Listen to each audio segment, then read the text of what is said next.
today's session is going to be very interesting because these are the issues that are on top of most charities' minds. In my experience working with charities, these are some of the common issues is like how I'm going to ask my founder member or the board to step down because there's a reason for her to, him or her to stay, because they could be people whom he knows to bring in the money, the funds, Ocean Drive. And also there's always a challenge among the charities about succession planning, and also to source for the right people to join the charities. Just to recap a bit of what we heard from yesterday's session, as the speakers talk about the board diversity, which is a very important component of good governance, and also the problems with getting people to join the charities. I think we talk about the pay, the compensation, are we getting the right people or attracting the right level of people to join the charities? There was one stage when I think one of the speakers said about you're not going to get retirees to join the board, and I think the retirees were seen as some kind of cause that they want to serve, and it's going to be temporary. So there are a lot of questions about this kind of issues, and in this particular workshop, we are going to cover most of it, and some of this will be shared and discussed in the panel discussion. So before I do that, let me introduce the panelists. We are very privileged to have Dr. Fermin Diaz, Deputy and CEO of NCSS, Mr. Ang Hao Yao, a member of the Charity Council, Ms. Geraldine Lee, co-founder of ARC Children's Center, and last but not least, Ms. Yvonne Tam, CEO of the Esplanade. So let's dive into the discussion straight away, given the time. I'm sure there are a lot of questions that would be posed. I will try to cover as much as possible these questions as we go along. There will be a poll on 3 questions, which will be shown up later. And each of if the attendee, if you can just respond to this poll. And I will try to address some of these questions that come in through the poll. So while the poll is ongoing, let me go to the first point. As you know, the Code of Governance for charities and institutions, they actually established several guidelines for board renewal, and they encourage charities to identify leaders with the right values of key board members. But I think board renewal has remained a challenging issue for charities, particularly for smaller charities. So we have a diverse panelists. Some are from the charity sector, one is from the private sector, and one is from NCSS for me. So I think that we have formed a very good discussion for these topics that are coming. So the first question is, what kind of issues that charities are facing when they try to identify and attract people with the right values and motivation to assume leadership roles? And the next question is, how can we do, what can be done to overcome these hurdles? Maybe we'll start with Fermin to give a good perspective of this issue. Well, the issues that charities face and to attract senior leaders basically stem from some of the things that I was talking about earlier. Part of it is when you try to bring somebody from the outside who hasn't necessarily had the experience of working in the sector or working in that particular charity, they may have the right skills, meaning they know how to plan, they know how to manage teams, they know how to turn a vision into action. But they may not know exactly how the sector works. They may not understand the difference between selling service and getting funders. They may not understand the difference between the types of services that we do. And in particular, they get a bit stumped on how to measure success. I also find that, as I was saying earlier as well, that part of the problem comes from they're used to the speed at which the private sector works, where shareholders expect you to change things overnight. In the sector, we don't have that kind of pressure, and at the same time, the kind of change that we want to implement usually takes longer. That when we're trying to change how we impact lives, it just takes longer than it does to try to sell a product or service. So part of that problem is then making sure that people are calibrated into what it is they're going to expect.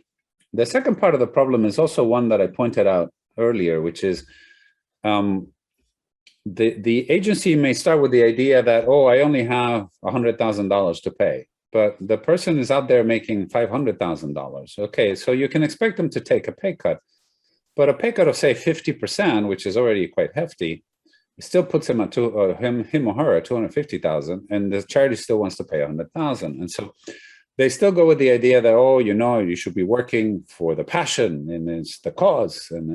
But in reality, talent still needs to pay mortgages and send kids to school and maintain some sort of standard of living.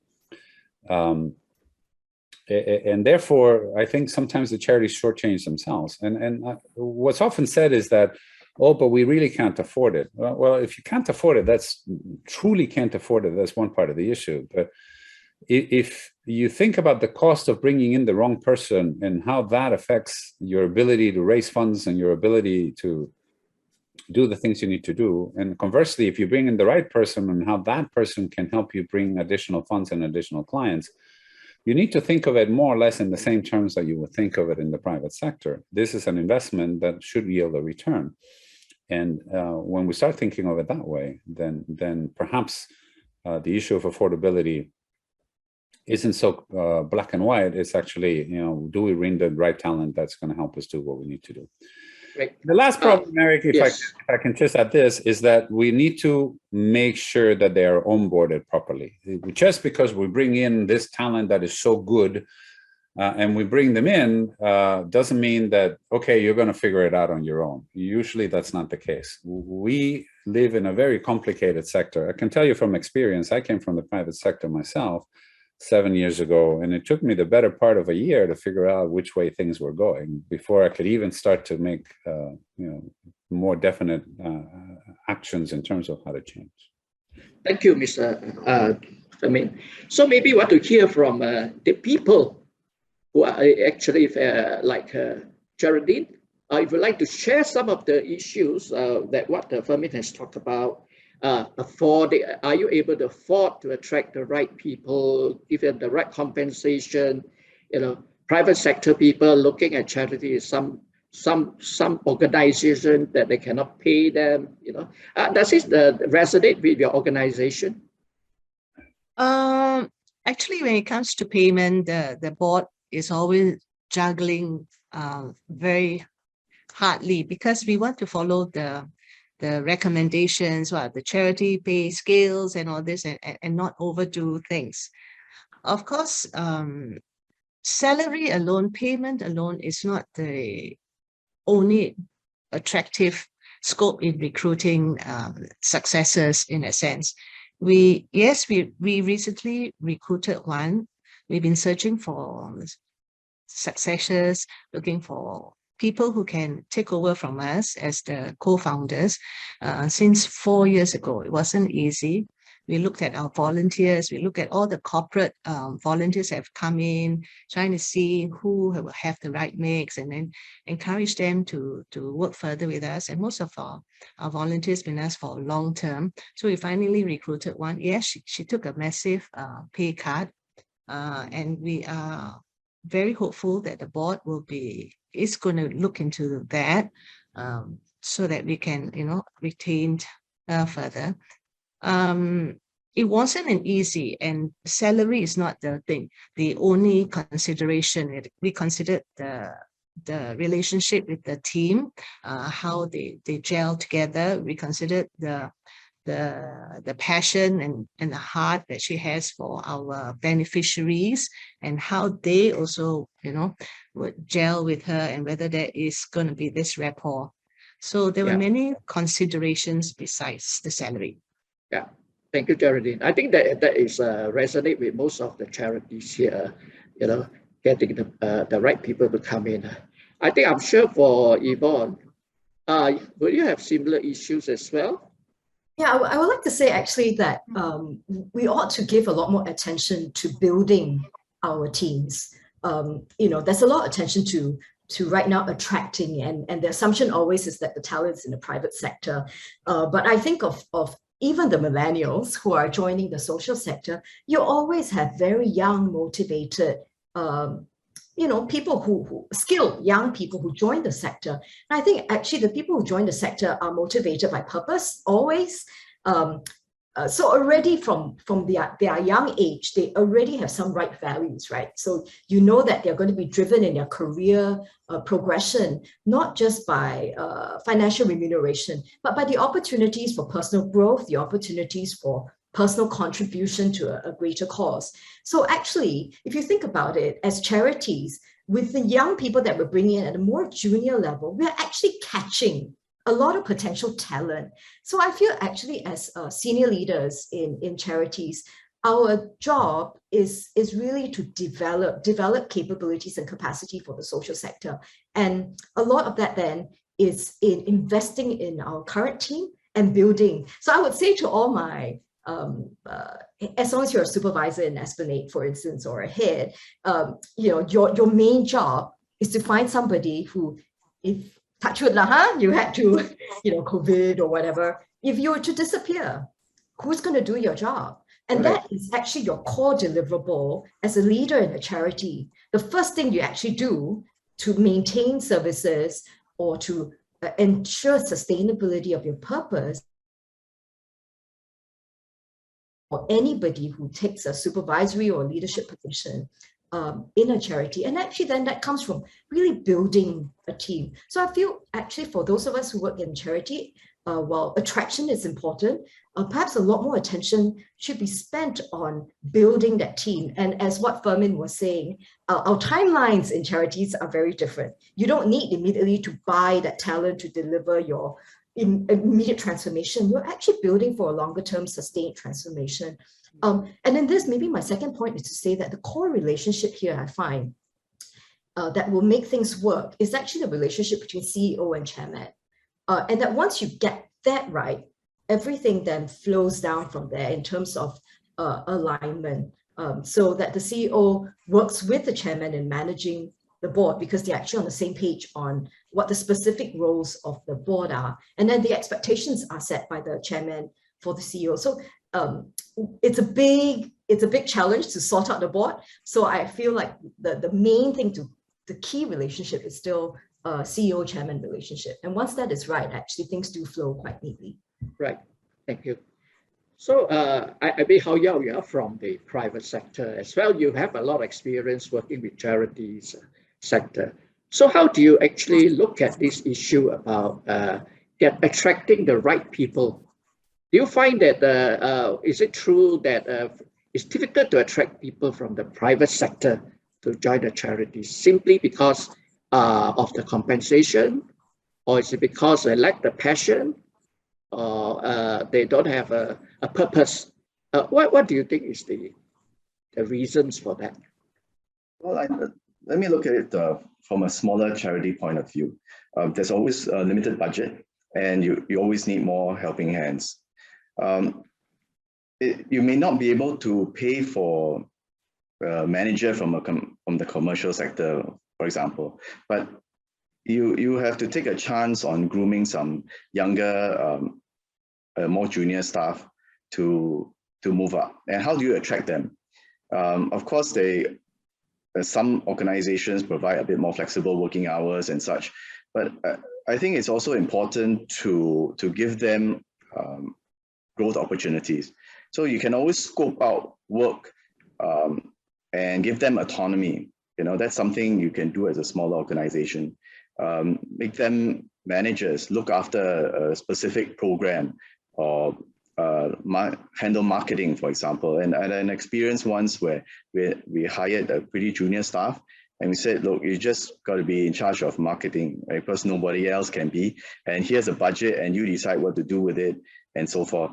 And the person really ran with it, and the program did very well.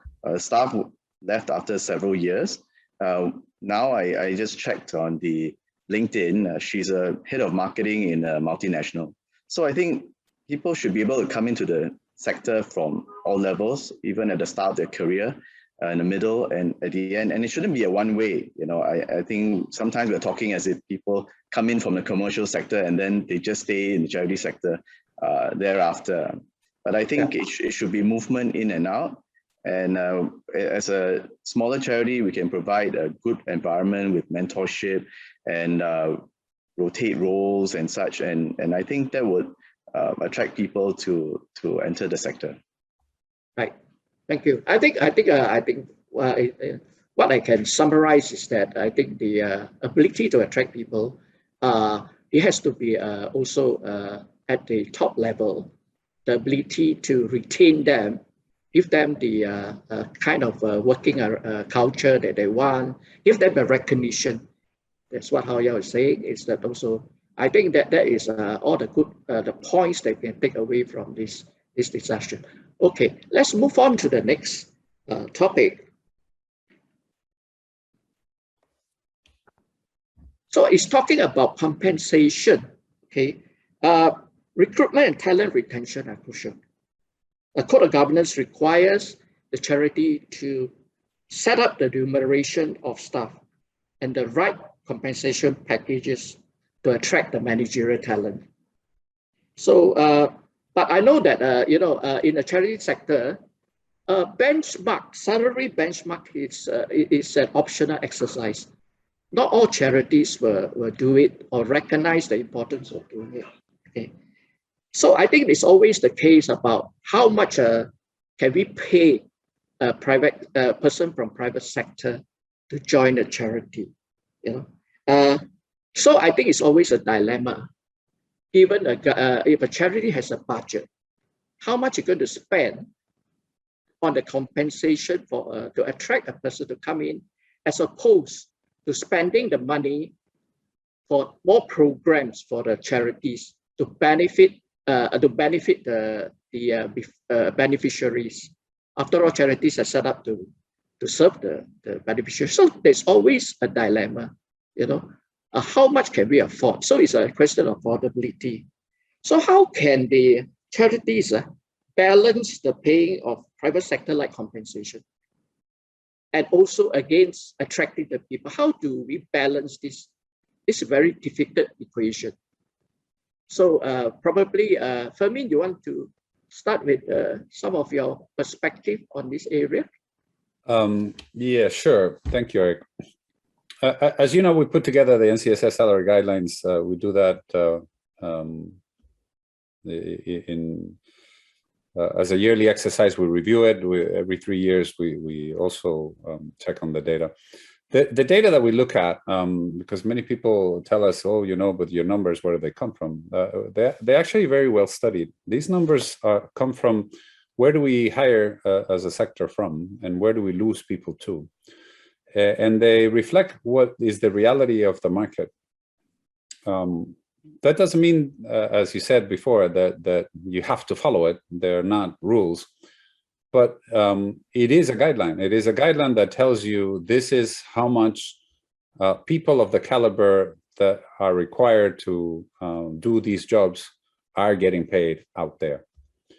So we look at organizations that we know are either the sources of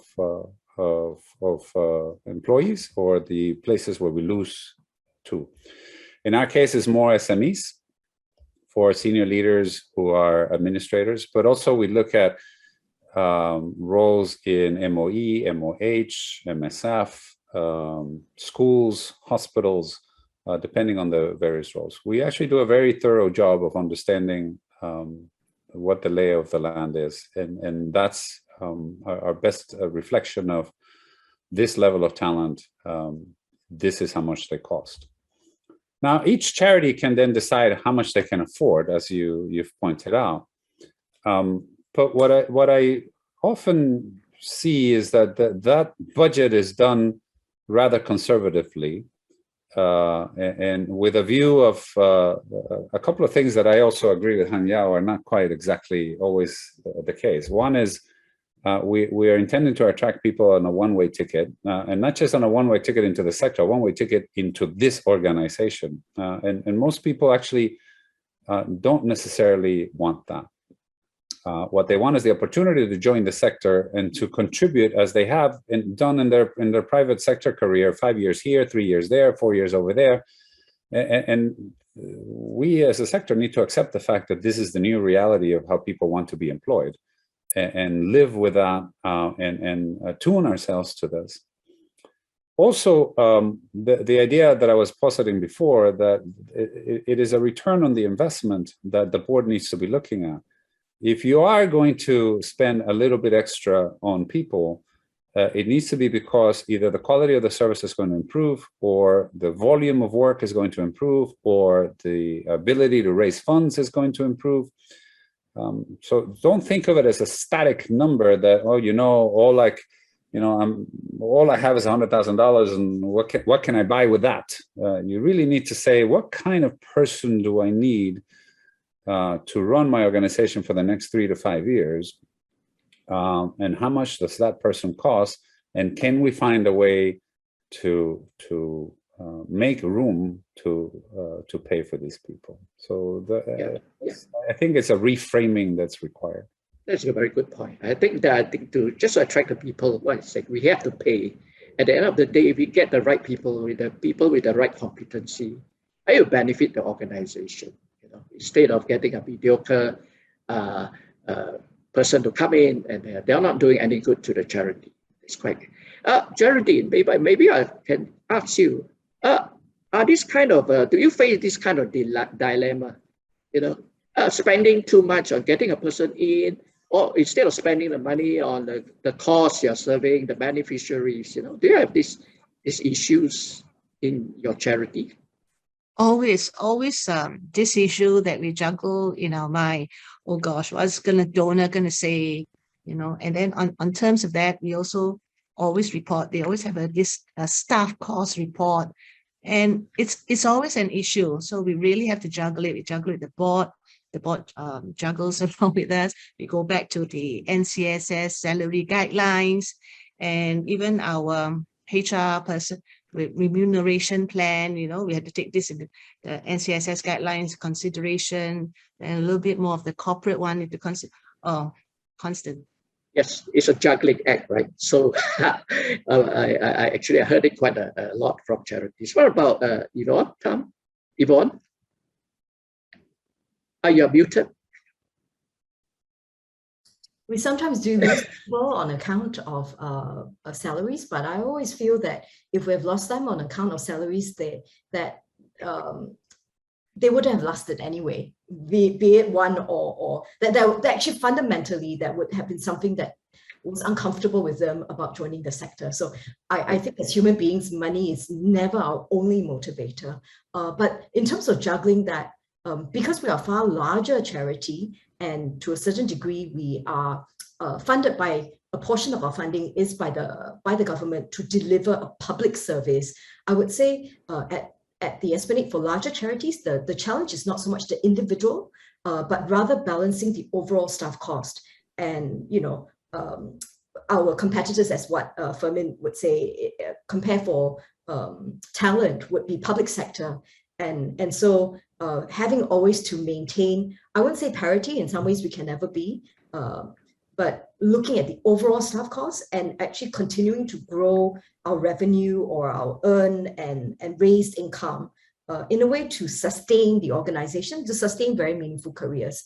So slightly different from a smaller charity. I don't think at an individual level, but more of at a corporate level, how do we look at the overall balance of the staff cost vis-a-vis our programs?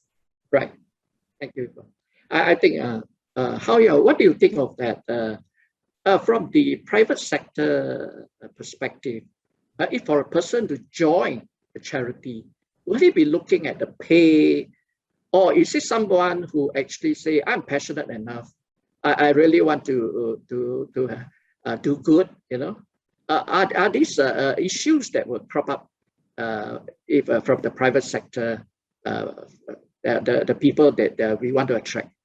Well, the expectations, hopefully the gap is not too wide, you know, what the charity can afford and what the person expects to receive. I like Femin's point, and it's a bit more of a investment mindset.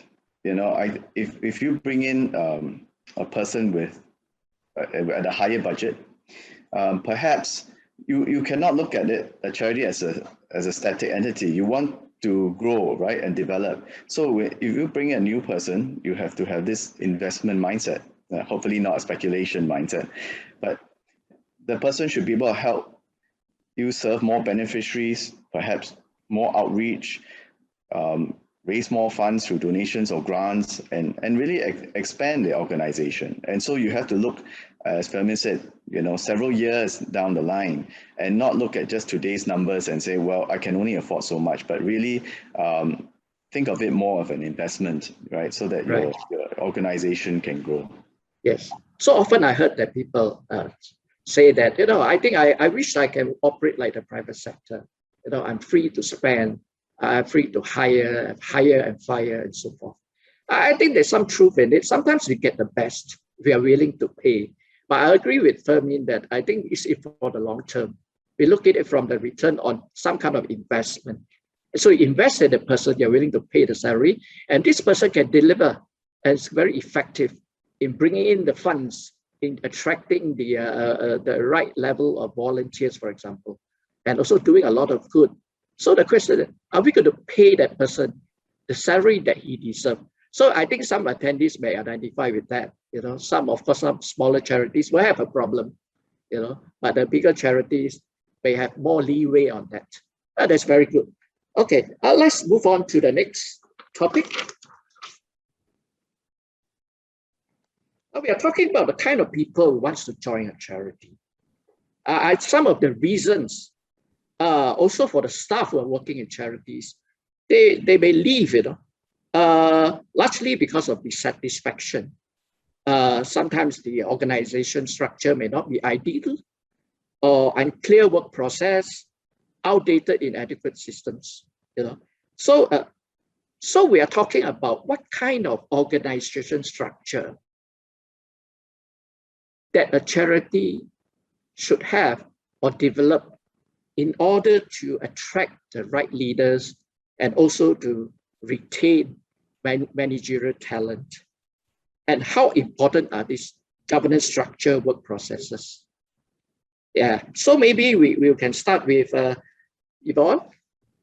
What is your... Yeah, I think the people who do join the not-for-profit sector are typically motivated by purpose, an opportunity, and if you look at the personality types, they would either be very relational or they're very motivated by personal growth, the ability to learn, the ability to see impact on society. So I think in thinking about your HR practices, it's really about all the rewards that feeds a person's desire for purpose, learning, impact, good relationships, and actually minimizing all the pain points on that. And if you think about the pain points that really demotivate somebody who's motivated by purpose, learning, relationships, and impact, it will be, you know, if you have a boss or a board that's motivated by personal whims. Now, personal whims would, if what is a direction that's given for somebody is not aligned with the purpose of the organization, that really demotivates someone if they cannot understand the purpose. So I feel, you know, in terms of kind of attracting people, keeping people on board, the leadership has got to be absolutely aligned on purpose and to invest in constantly rewarding and reiterating that. Some of that reward can come monetarily if you have fulfilled your purpose in such a manner that the organization is able to give you a bonus that year. Some of that purpose is just rewarded in the celebrations that an organization goes through, you know, the pats on the back that as a body, as a team, you give to each other. So I think there is also quite a fair bit of, both from a remuneration, but a lot of, I would say, management, EQ, kind of team building. I think those are the things that really keep people who want to join this sector going beyond, far beyond remuneration. And to just add to the point of people leaving the organization, I think we must also then be actually quite prepared and quite happy when somebody does leave the organization. For someone who joins the Esplanade, I always talk about leaving to them on the first day, because sometimes when your purpose in life and the purpose of organizations no longer align, it is okay to go. And I wish you well. And perhaps in time, you may come back to the sector after you've gained more experience, So I think if you set up that kind of culture where we're all here because we have a common purpose, we may sometimes part ways when our purposes are not aligned, be it the purpose of money or the purpose of work and growth, then it becomes a more positive environment for people when they think about staying or when they think about wanting to lead us to join you, but also a constant reminder to leaders why and how you actually keep people going in the not-for-profit sector, so that money is not an excuse for things. It's a lubricant, it's necessary. Yes. But it's not, therefore, the cause of broken relationships. Yes, thank you, Bob. Charities, any comments from you? I only can comment about my team here. We are a team of 12, now 13. And because we're a small team, we need everybody to be multitasking in ways also to get the whole operation going. And it's important to gel the team together. So what Yvonne say, it's important to have this relationship. And for us, it's a family relationship. Every weekly, we get together from all ranks, right down from house. We do it from housekeeper to everybody to get together, have breakfast, and let's talk about issues. And I believe that because of this whole family attitude, our team really, our team has been with us since most of them been with us more than 5 years already. And that's how we work, and we cover each other when there's an emergency, medical leave or whatever. And I think it's important for the person coming in also to experience this kind, because we know commercial sectors is not possible for such an environment and such an attitude. So this has to be our selling point. The other, maintaining retention of our staff, is the relationship they have with the beneficiaries. And thank you. That works well. Yes, it's very good feedback. So I think this time is going to run out. So I probably have to cover some of the Q&As. One of the questions that came in was, succession planning in SSAs is very important for the sustainability of the society for the long term. So the challenge faced by SSAs are how to manage the different expectations and working cultures. How can you reconcile these differences in expectation and culture between their corporation and the society? Hao-Ya, would you like to comment on that? So the question is how to reconcile the different cultures between working, the different expectation and working culture. How do you reconcile? The challenge is in that. That means a person come in with a certain expectation, and then the working culture is quite different in the church. How can the charity? What can the charity do to reconcile the expectations? Well, usually, I find there is a little bit of misunderstanding about the term non-profit, and this is a charity, and you shouldn't be there to make money and so forth. But many charities do have social enterprises, or they do charge for their services, and when there is such an enterprise, it should still operate much like the commercial sector as so-called as a business in terms of productivity, performance, measurement, and so forth. When we do the charitable part, when we expense funds for the charity services, then it should also be efficient, productive, and so forth. So you have to do the best you can to bring in the funds, and when you do sell a service, still provide a service equivalent to that of a private sector. So for example, if you provide medical services, it should be the same kind of service standard and competitively charged as well. And then when you do make funds from that, it goes into your charitable arm, right? Yes. So I think there should be some understanding on that. I find that often people come in and say, well, you shouldn't think of being so productive or efficient and so forth because you're not there to make money. Right. And or sometimes people think we don't have to perform the same as a commercial service just because we're a charity. It should be a different standard. And I don't agree with that. I think it should. Yeah, we should be equivalent. Right. Yeah. Okay. There's a question for Fermin. Attendee asked, NCSS has come up with the Sunray scheme.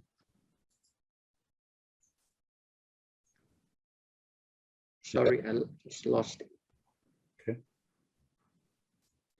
NCSS has come up with the Sunray scheme to help SSAs to recruit professional talents to help run the society. How can this talent person be accountable and responsible towards the SSA since their paymaster is NCSS? Actually, each Sunray gets their performance appraisal, their promotion, their everything from the charity, not from us. What we do is we subsidize the pay. So it's quite clear that the way the Sunrays are paid is the majority of the pay actually comes from the agency itself. We're just topping up. Right. And their performance appraisal comes from the charity. Their goals are set by the charity. Decisions on whether the person is making it or not making it come from the charity. So I think it's a misconception that the person that asked the question has, that we are the paymaster, is making sure that we can bring in good talent at all levels, not just senior levels, all levels, that have leadership potential, and to train them. And that what we do pay for is the training. We want to make sure that the training for these people is done at the highest possible level so that they can have leadership roles in the future. And our goal is for these people eventually to be absorbed by the charities, not kept by us. Right. So the accountability is not so much to NCSS because NCSS is subsidized part of their pay. So that clears the in corporates, they do have a similar concept with they call the high potentials. Right. The Sunray scheme is a high potential scheme.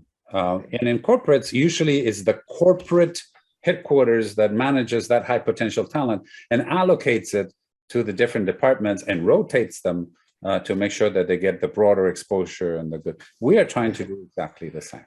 Right. Yeah. Okay. One last question before we go to the poll questions. The attendee asked, managers still prefer to hire younger candidates.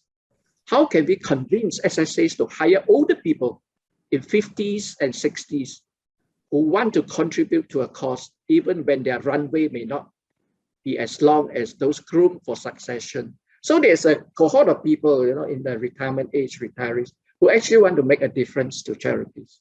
Yeah. How do we get the charities to hire these people? Retirees, they have a lot of expertise, they have a lot of experience, which are useful to charities. So how can charities attract this cohort of people? Instead of these retirees playing golf, having their own favorite pastimes. I think they can do more to serve society. So maybe Geraldine, you want to share what your thoughts are on this? I absolutely agree. I tell you, my oldest staff has just turned 80. Okay. She is still physically fit and still very capable. Most of most of the staff here are in the 50s, and they came in the 40s. So I mean, it's not about age for us. It's about how you can contribute. Yeah. So I highly encourage all, as I to just look into that, because they have the experience, they have the, you know, the quality, and they have the knowledge of the world to bring into the charity, and I'm sure they can contribute. Yeah, there we go. We have a already cohort of volunteers and people in the 50s or 60s or their retirement age who are willing to come forward and serve. So maybe we should take note, not to not to forget about this group of people and tap on their expertise, experience. You know, I mean Yvonne, yes. Eric, without embarrassing my colleague who joined me as a CMO from the private sector with lots of experience and took a huge pay cut. In a way, I wouldn't say she was retiring, but it's a different phase in her career. But I think what will ensure that successful transition is still an openness to learn. So if somebody came from a very experienced, high-ranking role in a private sector and join the charity sector with the perspective that I'm just going to come and contribute and do everything, I think then there may be some tension. But if they came in with, I can contribute, but I'm also actually going to have to learn because it's quite a different sector, I think then there is a very high chance of success. So I think for people who are in a retirement mindset, oftentimes there's a sense of, I've got all this I want to give. But actually, if you take the view that you're also learning and growing still, I think that may be a good reminder. And for many of us hiring at that level, to keep a lookout for those attitudes. Thank you, Yvonne. Very present. Yes. Yes. Sure that people come in with, I totally agree with what Yvonne says. People come in with the right attitude. I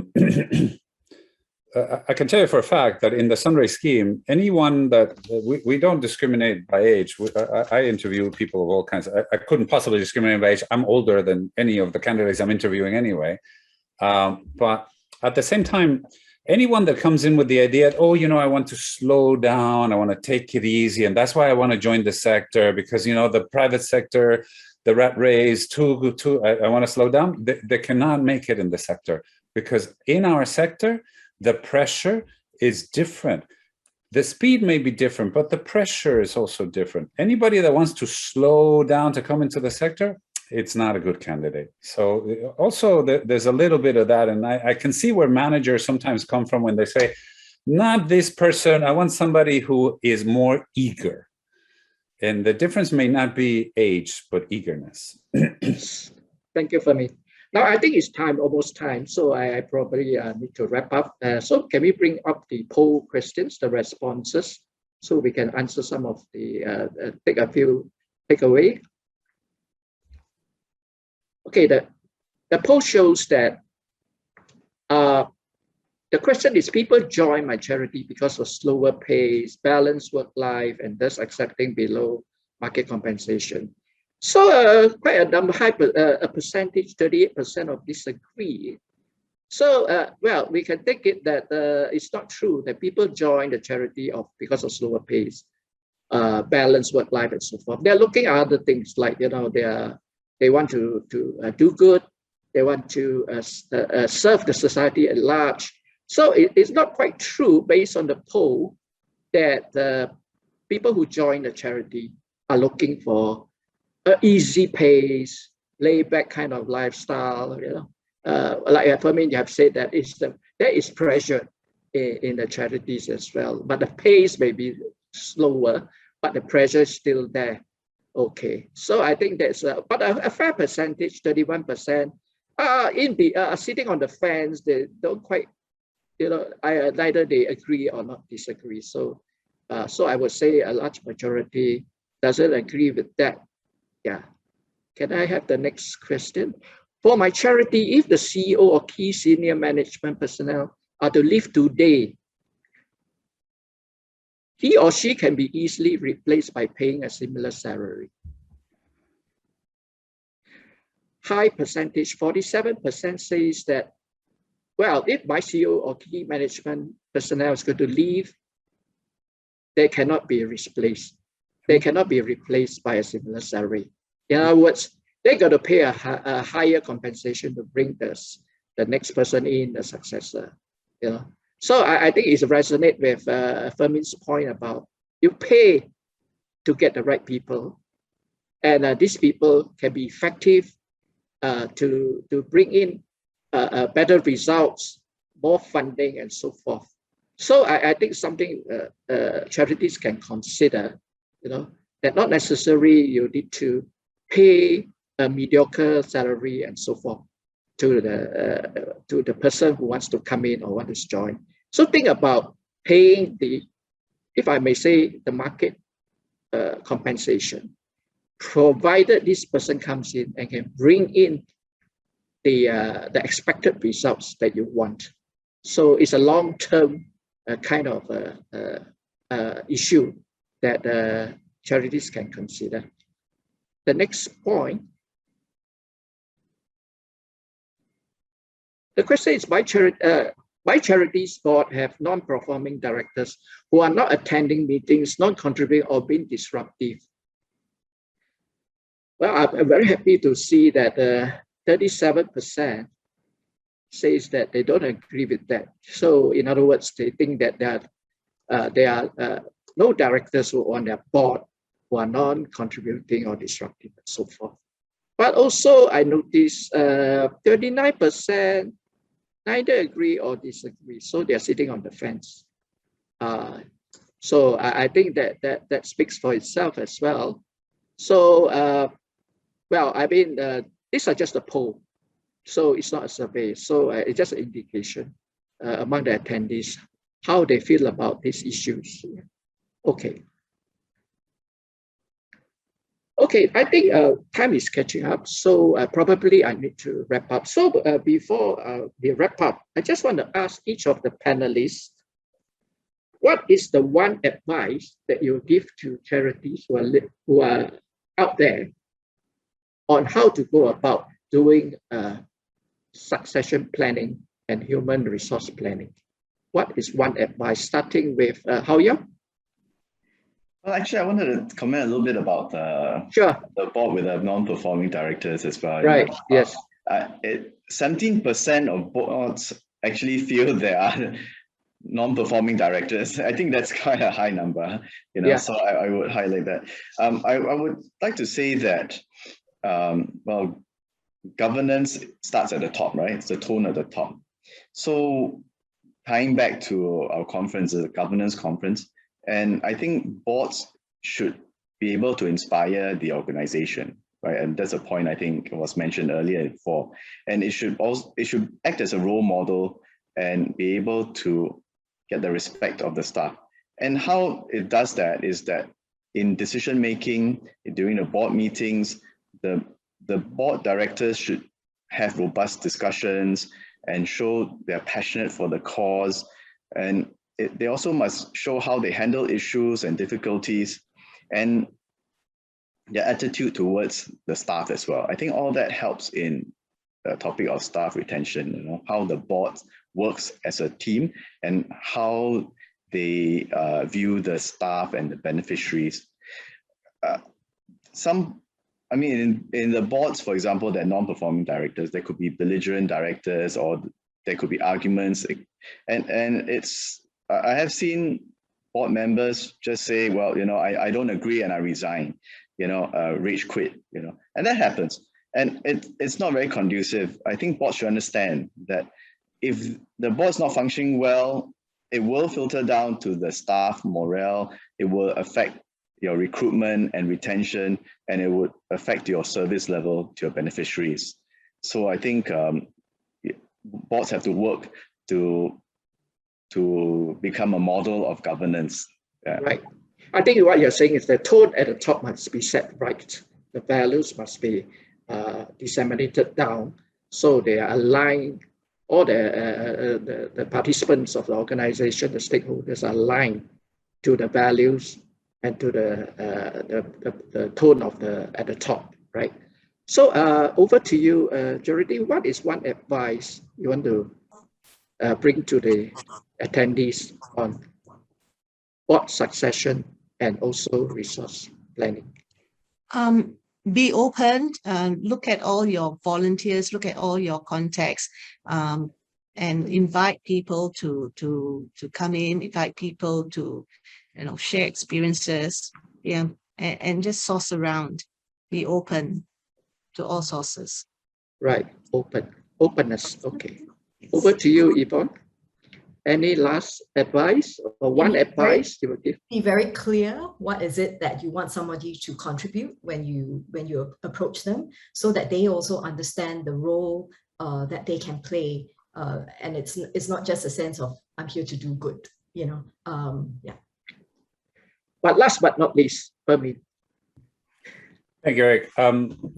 If I could summarize it in just one phrase, the quality of the lives of our beneficiaries will improve proportionally to the quality of the board of that charity.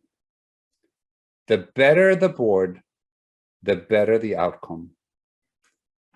And I cannot emphasize this enough. Have the right people. Make sure that you evaluate your own performance, improve continuously, bring good people onto your board that have the right skill sets, and make sure that you're there to support management and how to better improve the life of the beneficiaries. Thank you, Permin. So here you hear all the good advice from the panelists. So I think that's a very good takeaway. And also at this juncture, timely for me to wrap up this session. We'd like to thank the panelists for being here with us and share their insights, their perspective, and also share some of the challenges that they face in the board succession and resource planning. On that note, thank you very much to the attendees. I'm afraid I will not be able to answer most of the questions as we try to do due to the time given. So we'll try to answer them offline. Thank you very much, panelists. Thank you very much, attendees. Have a great day ahead.